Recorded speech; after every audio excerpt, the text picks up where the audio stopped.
na foo xam fu muy toll doonatul ay 11 jours affaire de déedéet dafa nekk loo xam ni si psychologique ay décision moo koy gagné mooy décision wu coach yi décision wu joueur yi tey foofu lañ toll parce que ku nekk xam na match bi enjeu bi mu am ak fi mu toll donc foofu noonu nekkatul ay système bii la ñuy jouer système nañ koy teg match bi démarré mais c'est des hommes qui gagnent ce match c'est un coach gagnant qui gagne ce match c'est un coach lucide qui gagne ce match c'est un coach très très très performant mentalement mooy gagné match bi.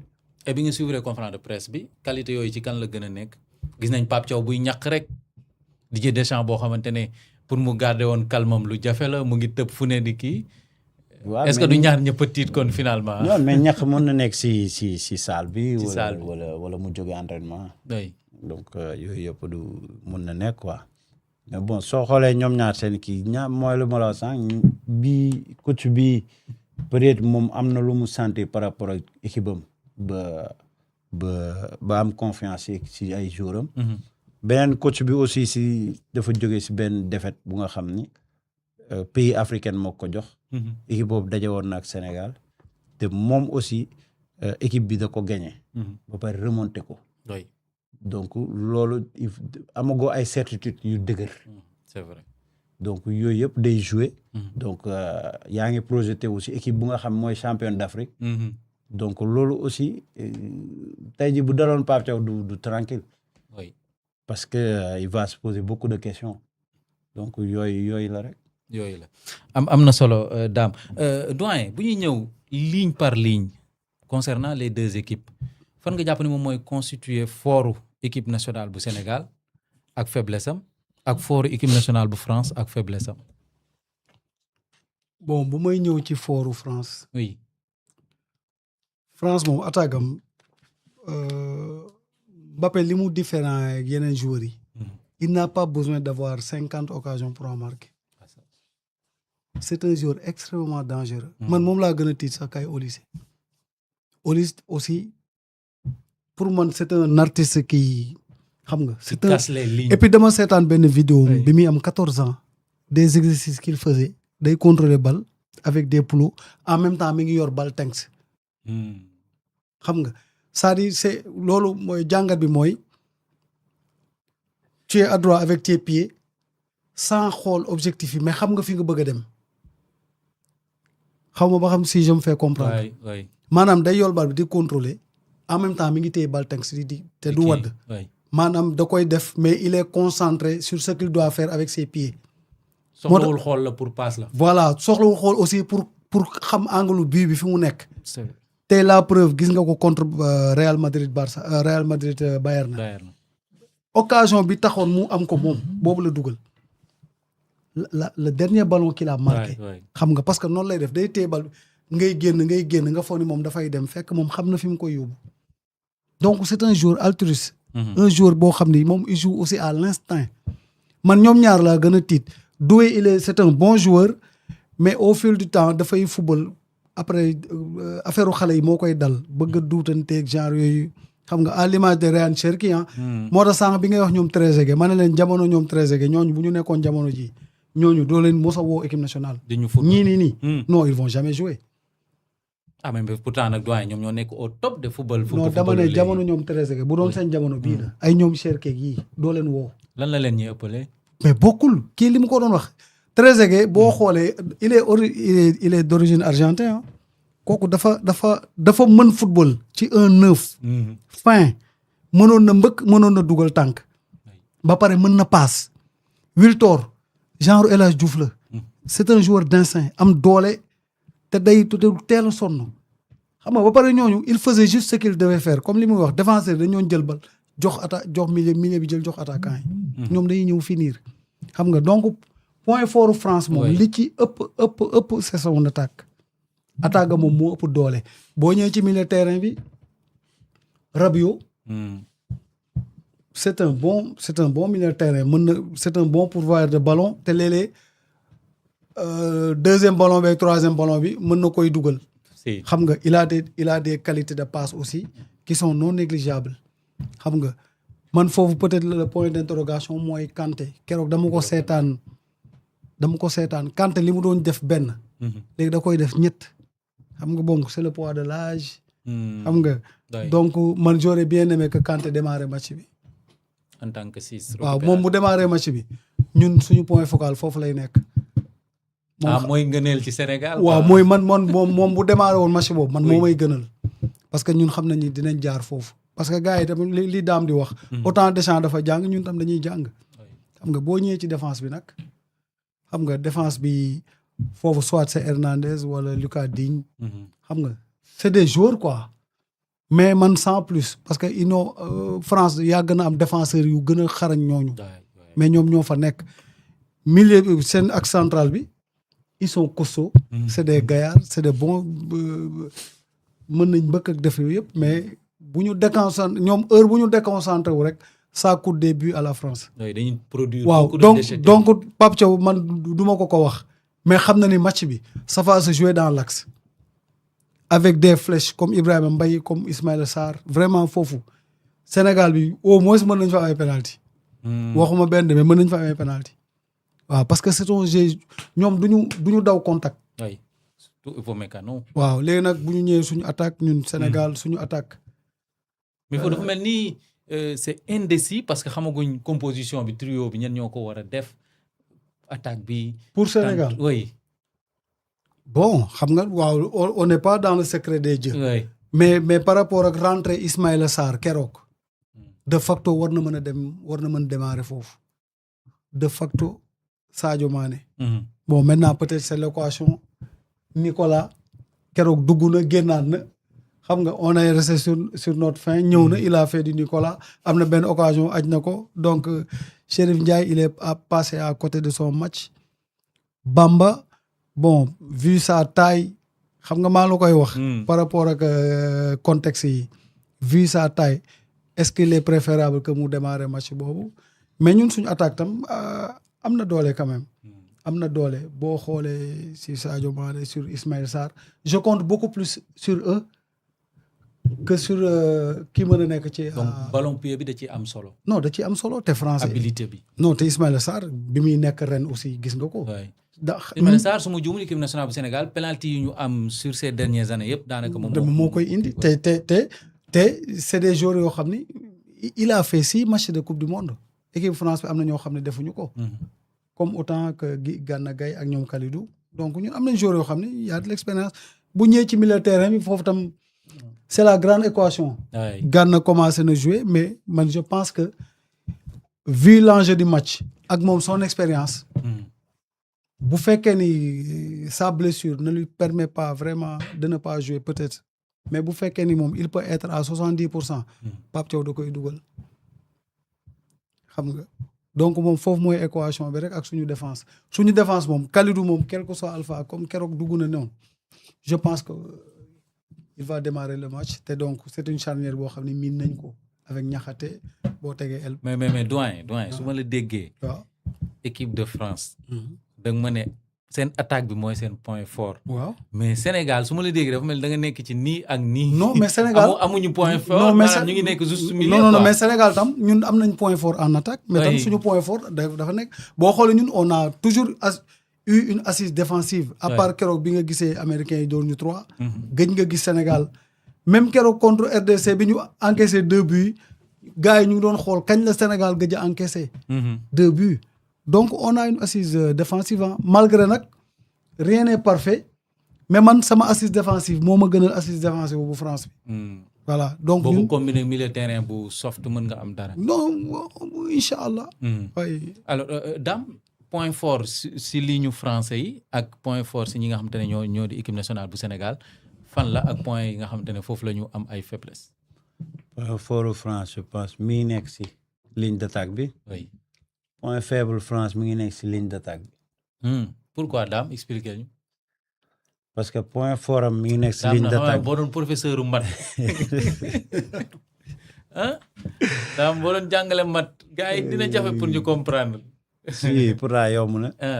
point fort su ma nee point fort mi ngi si ligne d'attaque parce que c'est des attaquants très dangereux. baax ballon pied te à tout moment mun nañu provoquer andi but. oui donc loolu ku ko am nga ligne d'attaque bu baax. point faible su ma nee mi ngi si ligne d'attaque bi mooy suñu arrivé à contenir leen. ak seen perte de balle. donc duñu défense duñu attaque buy replier wu. Olise mi ngi ko doon jéem keroog Dembélé aussi mi ngi andi li muy jouer Paris jéem ko andi foofu. mais est-ce que état d'esprit boobu dina continuer parce que ay kuy ñoo bokk benn mbalka instant bi ay kuy ñoo bokk mbalka instant bi Dembélé moo jël Ballon d'Or. moo jël Champions League jël championnat en France. donc il veut s'imposer comme un leader. Mbappé mooy capitaine de France. moo ci yàgg a génne France. donc ak saison bi mu def il veut aussi s'imposer comme un leader. Cherki étoile montante. Manchester City dafay match yi rëy moom aussi il veut gagner sa place. Olise même chose si côté Bayern homme fort de Bayern bëgg aussi jël place am sauf que moom des fois mi ngi noonu. footballu boppam la yor. donc bëri na. Barcola mi ngi si banc bi ak ñeneen. Désiré Doué moom aussi il veut gagner sa place il veut jouer la coupe du monde. gagner na Champions League aussi gagner na championnat. donc gis nga ay kuy la yu bokk benn mbalka instant bi étincelle bu ndaw rek mun na éclater mun na passer à côté. du la fàttali seen équipe ba entre 2011 2012. non. à l'époque attaquant yi bu ñu bëree ba Amara doon def 4-2-4 bi. non même pas parce que foofu déjà man j'étais pas considéré comme un attaquant milieu de terrain lañ ma considéré woon. donc ku nekk amoon rôle bi muy jouer quoi boobu noonu définir woon nañ ko donc ku ne xamoon mais ñii état d'esprit ak esprit bi bokkul. bokkul parce que saison yi ni mu demee la ak ni ñuy imposé yoo xam nga bële ñun ñun ñëpp presque dañ terminé woon meilleur buteur. mais fii kii dafa deful saison bu baax. kii def saison bu baax. kii waroon jël te jëlul. kii nekk étoile montante bu toj moom tamit. oui c'est vrai. mooy Olise waroon jël champion si jëlu ko. frustration boobu. Désiré ak kii Dembélé jël Champions League jël championnat. Mbappé saison catastrophique jëlul dara. donc da ko bëgg a rattraper. malgré loolu mooy capitaine bi. waaw donc ku si ne bëgg nga wane sa bopp est-ce que ñoom ñi ngi si état d'esprit équipe jouer comme équipe or est-ce que seen état d'esprit mooy que Mbappé bëgg na jël meilleur buteur. Dembélé est-ce que bëgg na jël meilleur buteur. Désiré Doué bëgg na jouer match yëpp au lycée donc mélange boobu noonu il suffit benn affaire bu ndaw rek ñu exploser ñu am ay détails yu ndaw parce que boo ko xoolee contre Côte d'Ivoire kii bi mu dugalee Mbappé mi ngi koy wax pour tax passe ko te pourtant dugal na xam nga. dëgg la ne problème mu égo donc waaw mun na poser wu te mun na toll benn instant frustration bu amee kenn mun na bañ a dawal kenn avantage Sénégal la moo tax man la point fort foofu la nekk comme point faible foofu la nekk. parce que il suffit une fois ñoom ñu bañ a marqué rek seen défense dafay retrouver à découvert donc espace Sénégal day bëri te Sénégal mun na si am dara. am na année bu mu dalee woon Real Madrid contre Barça match classico. mooy bi Cristiano Ronaldo doon xultunoor après ñoom ñëpp dañu mujj taxaw marqué tuñ. boo xoolee sortie bu bal yi Barça da ko doon def facilement et loolu moo leen yóbbee woon ñu jëloon but yu bëri côté Sénégal. côté Sénégal je dirais suñu point faible mi ngi nekk si suñu ay individualité. par exemple Iliman Ndiaye. oui. perte de balle fekk équipe bi ubbeeku jeu direct lay doon benn passe Mbappé si espace un contre un beneen bi mi ngi nekk aussi si Nicolas Jackson am na yenn perte de balle yu muy def yu dangereux bëriwul nag mais ñoom soxla wuñu yu bëri ñoom benn rek lañu soxla wala ñaar. ah oui. donc yooyu aussi jar na bàyyi xel. beneen bi mooy Ibrahima Mbaye c'est un joueur qui va de l'avant et tout baax na mais aussi perte de balle. donc yooyu parce que Ibrahima day dugg intérieur day dagg dugg intérieur donc foofu su ma perte bal fekk na équipe bi ubbeeku donc yooyu noonu rek mooy ñun lu ñu gën a soxal contre la France parce que je pense que défense su Sénégal su taxawee équipe bi taxaw ça va être compliqué France pour mu bëtuñu pour dugal mais c'est sur des pertes de balles lay jël plus miser pour faire mal au Sénégal parce que Sénégal ñun dañoo am tendance surtout Afrique laay wax sax ñun dañu mën marquage 1 contre 1 africain yi souvent dañu mën marquage 1 contre 1 donc bokkuñu ak tubaab bi niñ koy marqué xam nga donc loolu avantage la aussi si dëkku africain yi avantage marquage à la culotte bi en tout cas kon su ma la déggee Sénégal si lu mu war a gën a mën a éviter mooy perte de balle yi rawatina bu ñuy def exploit individuel yi lu ci mel ni ñoom Iliman Ndiaye ak ñi nga xam te ne ñoom ñoo nekk ci attaque bi parce que loolu mën na profiter bu baax a baax équipe française bi ñu jàll ci beneen poñ mu soxal équipe nationale bu Sénégal ak cadre yi Gana Gueye qui n'est pas à 100% Kalidou Koulibaly bi nga xamante ne gisaguñ ko en tout cas mu wane lañ doon xaar si moom même bu fekkente ne dugg na en cours de jeu contre l'Arabie Saoudite cadre yooyu bu ñu absenté doyen est-ce que mënul constituer benn mbir boo xam te ne mën na gàllankoor Sénégal et bu fekkente ne si toutefois Kalidou Koulibaly mënul football ak Gana Gueye lan moo war a nekk alternative bi. waaw mais xam nga fii je pense que démb xaw ma wax naa fii que le Sénégal a joué et gagné sans Kalidou et Gana. Le Sénégal a joué et perdu avec Gana et Kalidou. wax nga ko ouverture mondiale. Voilà donc c'est des joueurs qui sont très importants parce que Kalidou tey bu joué suba. il va avoir 7 matchs de coupe du monde. alors que Sadio Mané tey malgré son expérience 3 matchs rek la amagum. coupe du monde parce que coupe du monde bee demul. Gana pareil bu joué il aura ce même chiffre Ismaël Sarr aussi il aura ce même chiffre donc ce sont des joueurs d'expérience yoo xam ni c'est non négligeable. mais maa ngi koy wax aussi ma ne Kalidou c'est un joueur honnête. moom bu ko wóoree ni mënul fubal. du woon da doon wax Pape Thiaw dindi ma ci groupe bi ça j'en suis persuadé. mais comme keroog dugg na pour avoir les sensations xam nga et puis les joueurs d'expérience surtout les défenseurs. ils n'ont pas besoin bëgguñu soxlawuñu yenn travail dëgg pour être dans le bain. contrairement à l'attaquant ki nga xam ni il faut que moom. muy daw. fournir énergie mais comme moom poste bi muy joué.